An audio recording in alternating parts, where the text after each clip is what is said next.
Hi, I'm Aaron with Vibrant Performance. This is Greg, and here we have the Speed Academy JDM Legends Mark IV Supra, where I'm going to be looking after the spice, and Greg's going to be looking after the ice. What he means by that, he's doing the downpipe, I'm doing the charge piping. Well, we got a 2JZ motor powering the car. We have a log style manifold from Artec Engineering, and on that log style manifold, we have a G35-900 Garrett turbo. We want to make about 600 or 650 wheel horsepower, and Speed Academy made it very clear that they're looking for responsiveness, not a big power number. So we're going to keep things nice and tight and make some jam. So in order to achieve the goal of responsiveness, we want to keep charge routing simple, as straight as possible, and only as big as we need to go. There's a couple challenges involved in that. One is the routing down on the left-hand side of the car. We got to reroute some AC lines, find a bit of space back into the engine bay. That's really the biggest challenge with the intercooler routing. We are going to modify the throttle body so that we get rid of the traction control. We're going to HD clamp the intake to the filter, make sure that we have an HD transition into the hot side of the intercooler. Then on the cold side of the intercooler, again, another HD to the fourth HD up here at the throttle body.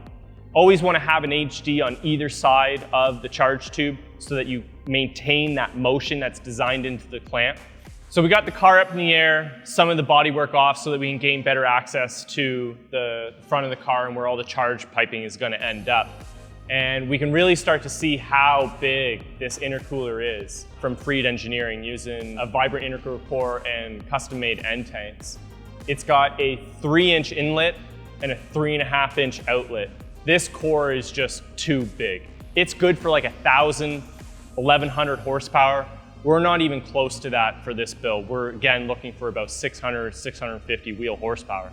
So that means that we have a few choices. Work with what we got, cut it, make it work, or we can just start from scratch. I'm thinking starting from scratch might be the better idea. We'll use a smaller core, smaller tubing, and all of that will equate to more responsiveness. We're going to start to lay out and have an idea of where that charge tubing is going to go.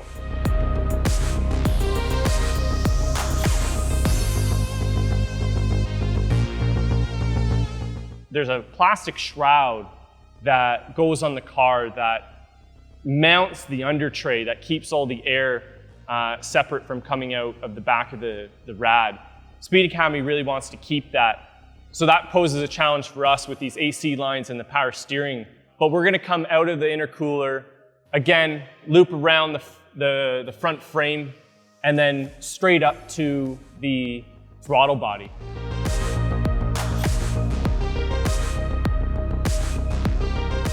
The reason why I'm taking these rough measurements is I want to show you guys the real difference between using the charge tubing that's recommended for this size core versus the size of tubing that we're going to use. 2¼ on the hot side and 2.5 on the cold side. So we'll really see the big difference between volume of the intercooler. First thing to consider when doing a charge system build like this is what is going to get in the way. Turbos can be clocked, both rotate them forward and back, and then rotate the housing as well. First things first, where the intake is going to be. We're doing an HD on the inlet, and it's going to be real simple routing just to the front corner here. We're just using a classic air filter. Again, perfectly acceptable for the power goals that Speed Academy is looking for. If we were in like 1,000 horsepower range, you might want to consider a velocity stack to help increase the amount of volume of air that the turbo can ingest.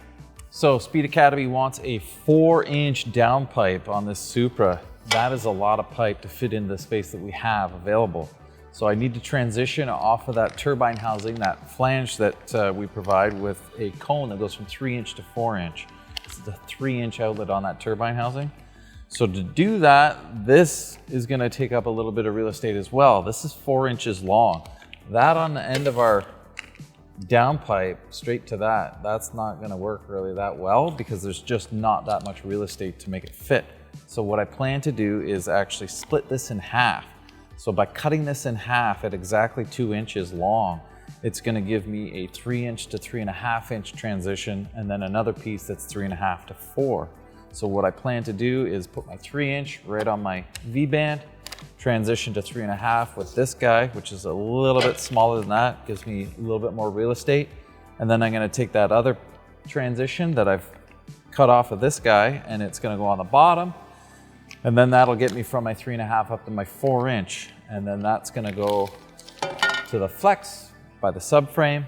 And then I also need to add an 1¾ tube for the wastegate dump tube to recirculate back into that 4" downpipe. Well, let's just take a quick look at how everything looks. If we did initially go with the 4",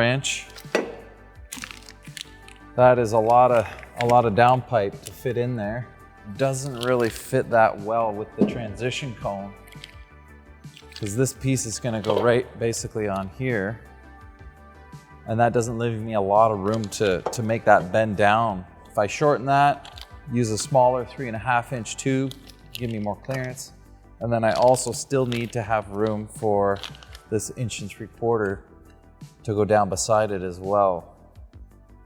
So you see how we're going to approach this build. Let us know how you would do it in the comments below.